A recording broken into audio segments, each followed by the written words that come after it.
Je vous retrouve aujourd'hui pour vous présenter mes dernières lectures. J'ai 4 romans différents à vous présenter et sur les 4 j'ai vraiment eu 2 très bonnes lectures. Je vais commencer avec une nouvelle de SF qui est L'homme qui mit fin, l'histoire de Ken Liu. Je vous l'ai présenté dans ma vidéo du coup des meilleures lectures que j'ai pu avoir pour le 3e trimestre de l'année 2020. C'est une toute petite nouvelle qui a été publiée chez les éditions Le Bélial dans leur collection Une heure lumière je crois, quelque chose comme ça, que j'ai lu en format numérique et c'est... Alors c'est une nouvelle, je ne savais pas vraiment à quoi m'attendre au départ, je pensais vraiment que ça allait être de la bonne SF et en fait ça commence avec un pitch de SF et en fait ça tourne plus sur un petit côté historique, un petit côté dénonciateur de certains événements qui se sont vraiment déroulés. Voilà, j'ai été très touchée par cette lecture. On va suivre une scientifique et un historien qui ont mis en place un système qui permet de revivre certains événements dans le passé. Alors tout au long de cette nouvelle, les 2 personnages que l'on va suivre vont... ça se met en place un petit peu comme une sorte de documentaire avec des interviews, avec vraiment des choses comme ça tout au long de la nouvelle.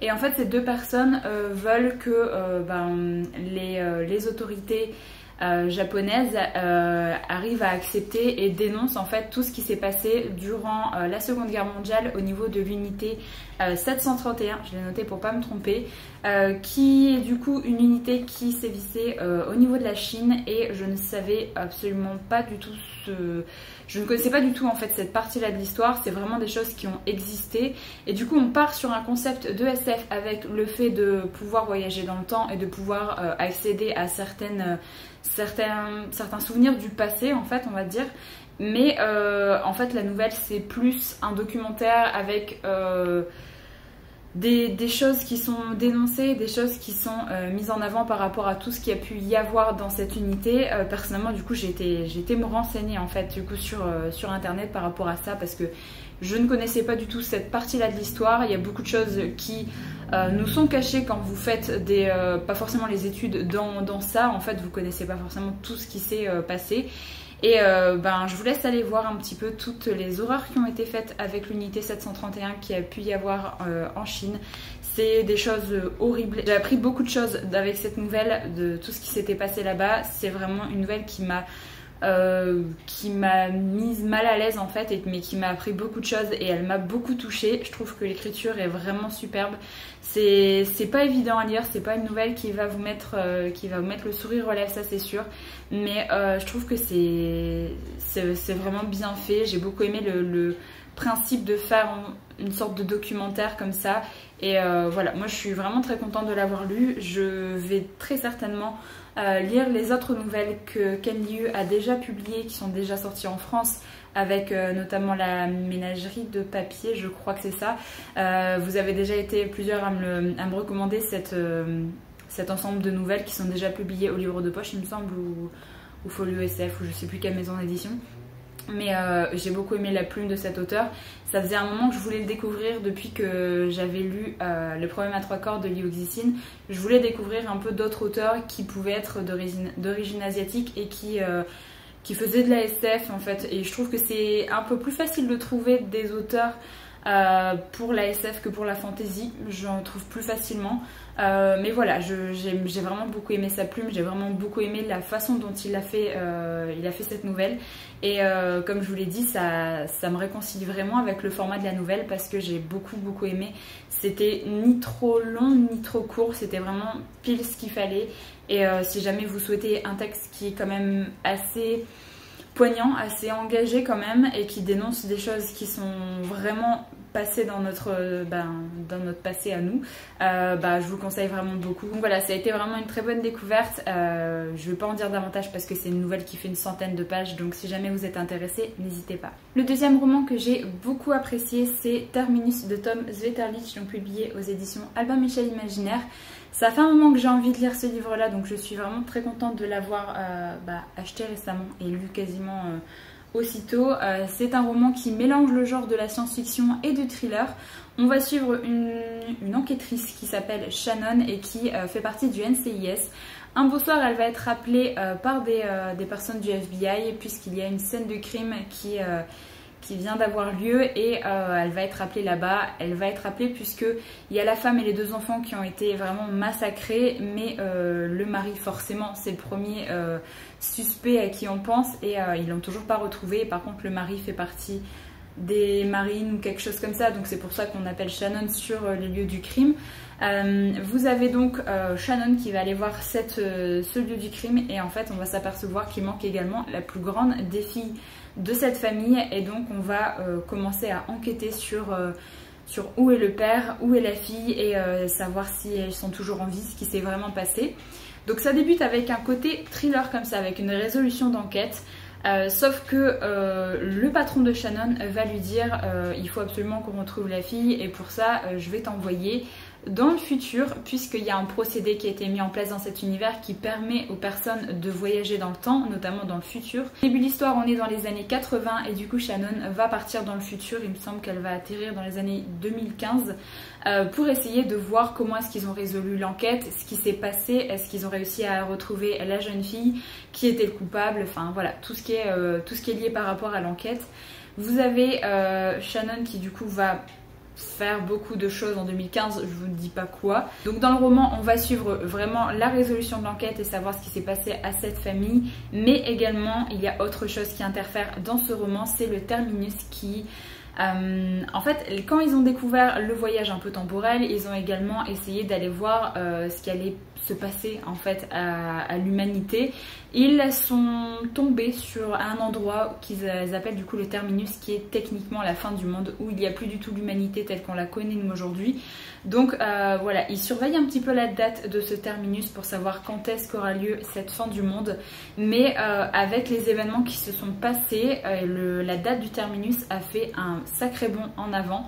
Et ils vont essayer de comprendre ce qui a du coup déclenché ça. Et voilà, le but de cette histoire, ça va être de résoudre l'enquête, ça va être de retrouver la jeune fille, mais également et surtout savoir ce qui a déclenché l'avancée de la date du terminus. Et voilà, on va suivre un peu ça pendant tout le roman. C'est un roman que j'ai vraiment beaucoup aimé. Le côté mélange de SF et thriller a été vraiment une super réussite. J'ai vraiment beaucoup aimé tout ce qui était voyage temporel. Il y a pas mal de choses quand même assez scientifiques qui sont amenées par l'auteur, mais qui sont assez bien expliquées. Il y a juste la fin. Je trouve qu'il faut vraiment être bien posé dans sa lecture pour lire la fin. Si vous lisez ça après une journée de boulot où vous n'avez pas forcément la tête à votre lecture, je pense que ça va être peut-être compliqué à bien comprendre la fin, mais voilà, il faut juste être bien dans sa lecture, être posé et lire tranquillement pour tout comprendre. Mais j'ai vraiment adoré, ça a été une très bonne lecture. J'ai trouvé que tout était crédible en fait, tout s'enchaînait bien. Vous avez du coup le côté thriller qui amène un bon rythme en fait à la lecture, avec la résolution d'enquête, savoir si on va retrouver la jeune fille, qui a fait ça, savoir pourquoi la date du terminus approche, et du coup vous avez vraiment un rythme qui est assez haletant tout au long du roman.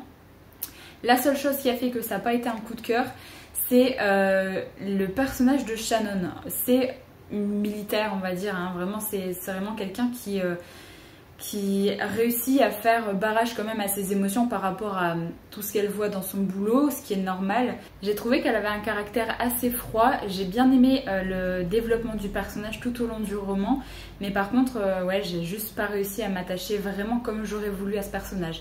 Donc voilà, il y a vraiment juste ça qui m'a gênée au niveau de ma lecture, sinon ça a été vraiment une très bonne découverte, une très bonne lecture. Et je pense que je découvrirai d'autres types de l'auteur parce que l'écriture est assez fluide et voilà, ça se lit vraiment tout seul avec le mélange de thriller comme ça qui du coup fait en sorte qu'on a envie de savoir ce qui va se passer. Voilà, très bonne lecture, très bonne découverte que je vous conseille si jamais vous aimez le mélange de SF avec du thriller et si jamais vous aimez les voyages temporels. J'ai ensuite lu le premier tome de la saga La mer éclatée de Joe Abercrombie, donc c'est La moitié d'un roi, donc qui est publié chez les éditions Brajlon, qui est un roman de fantasy que j'avais très envie de découvrir parce que je l'ai vu passer un peu partout. La trilogie est déjà dispo, complètement en poche d'ailleurs il me semble. Alors dans cette histoire on va suivre un jeune homme qui a 17-18 ans, quelque chose comme ça, qui s'appelle Yarvi, qui est le fils cadet d'un roi, le roi du Getlang si jamais je ne me cours pas. qui en fait qui est pas forcément aimé de tout le monde, hein, parce qu'il a une malformation au niveau de sa main, du coup il est assez mis de côté. On est dans un roman de fantasy où bon bah c'est quand même la force qui prime sur beaucoup de choses, donc forcément une personne qui a une malformation, bah, elle est traitée un petit peu comme un moins que rien. Après, le fait que c'est le fils cadet du roi du Gatling, bon, ça améliore un peu sa condition de vie. Mais voilà, il n'est pas forcément apprécié de tous. Un beau jour, il va y avoir son père et son grand frère qui vont être tués.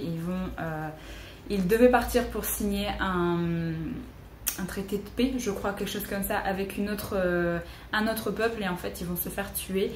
Du coup, forcément, Yarvi devient le successeur officiel en fait de son père, mais il va y avoir comme un petit souci de trahison au niveau de la famille, et donc il va manquer de se faire tuer.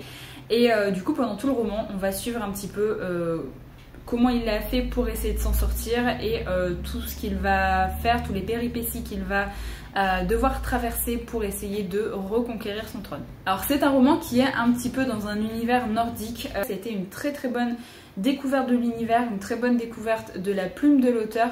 Ça se lit vraiment tout seul. Le roman est assez court, hein. Pour un premier tome, il fait 310 pages. Ça se lit tout seul vraiment. On va suivre du coup les péripéties de Yarvi tout au long de...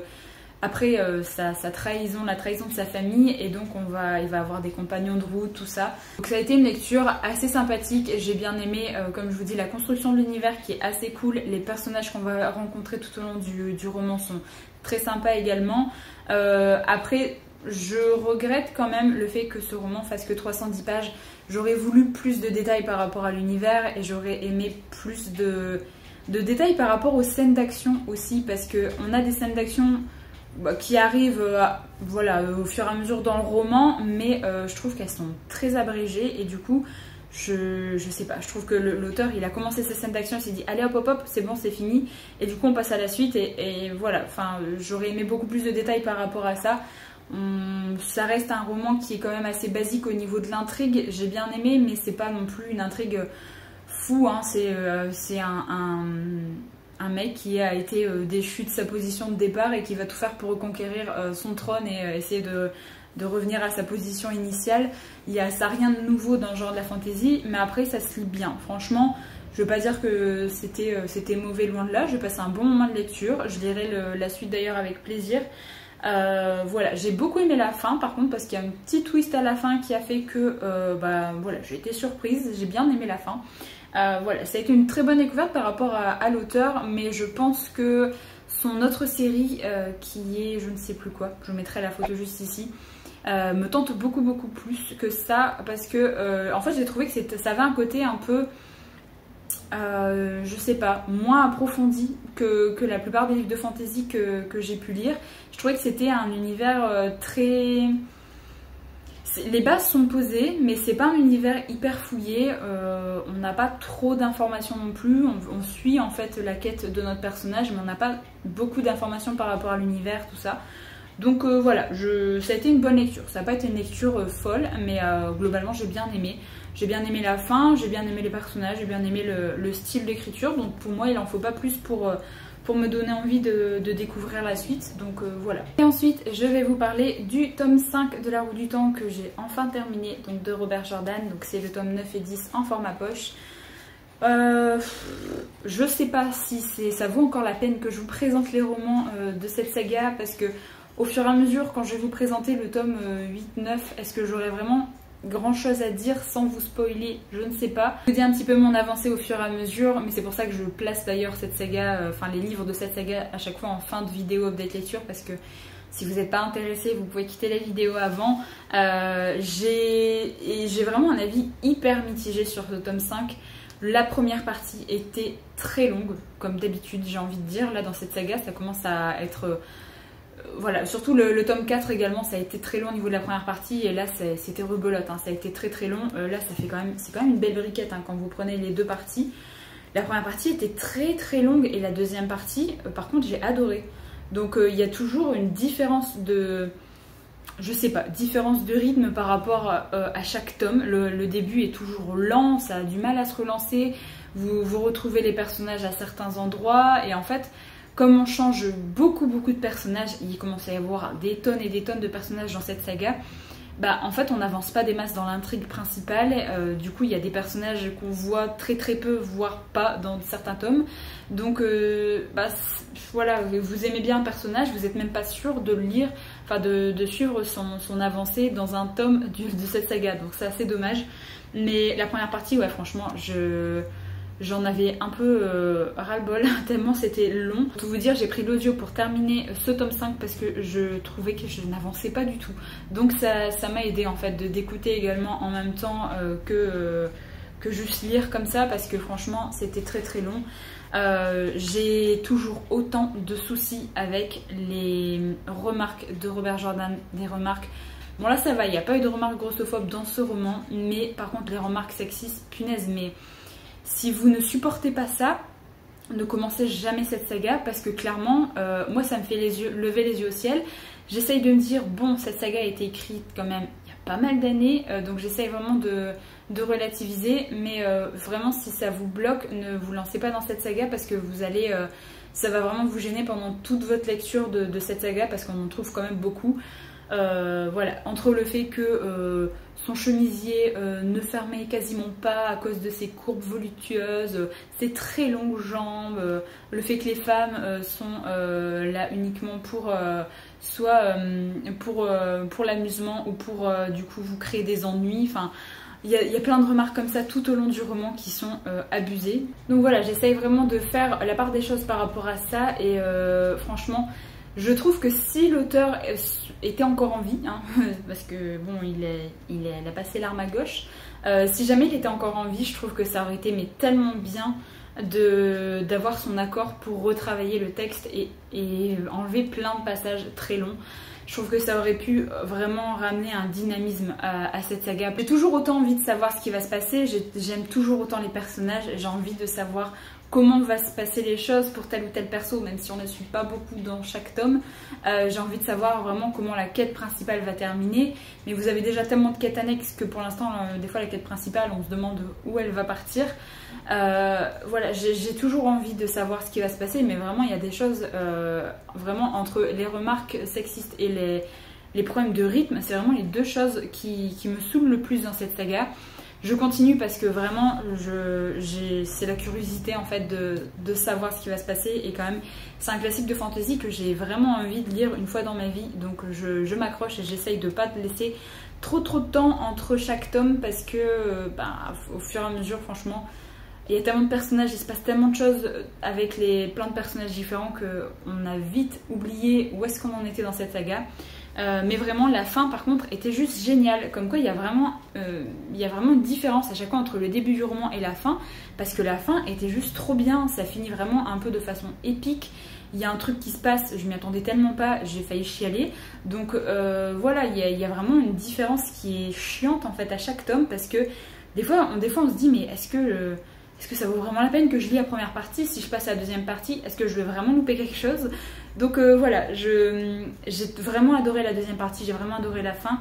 Par contre, j'ai vu beaucoup d'avis qui disaient que du tome 6 au tome 10, c'était long, qu'il se passait pas grand chose, qu'on s'ennuyait beaucoup. Donc ça me fait un peu peur de lire les prochains tomes, surtout que j'ai vu que le tome 6 était sorti là dans les formats là justement chez Brajlon, et que c'est encore des bricasses quoi. Donc au bout d'un moment, voilà, j'ai fait une place spéciale sur mon étagère pour la saga. Bah j'aurais même pas assez de place pour tout mettre les tomes, tellement c'est des bricasses. Donc bref, ça a été une lecture en demi-teinte comme les lectures des tomes précédents, mais ben oui, je continuerai quand même. Oui, je conseille quand même cette saga si vous voulez absolument la découvrir. Ne commencez pas cette saga si vous débutez la fantasy, et ne commencez pas cette saga si vous n'aimez pas du tout les remarques sexistes. Ne commencez pas cette saga si vous n'aimez pas les lenteurs dans les récits. Voilà, vous avez toutes les cartes en main pour décider si vous voulez débuter cette saga ou pas. Voilà, moi je continuerai au fur et à mesure. Dites-moi dans les commentaires si vous souhaitez que je continue à vous parler de ces romans ou pas, ou alors peut-être en reading vlog, comme ça passerait peut-être un peu mieux, genre vous dire j'ai terminé le tome 6 ou le tome 7 et en fait vous donner un petit peu les points qui m'ont plu ou pas. Mais c'est vrai qu'en update lecture, je sais pas si c'est encore judicieux que je continue à vous présenter ces romans. Donc voilà, j'en ai terminé avec cette update lecture. N'hésitez pas à me donner votre avis si jamais vous avez lu un de ces romans. J'espère que la vidéo vous a plu et moi je vous retrouve très bientôt pour une prochaine.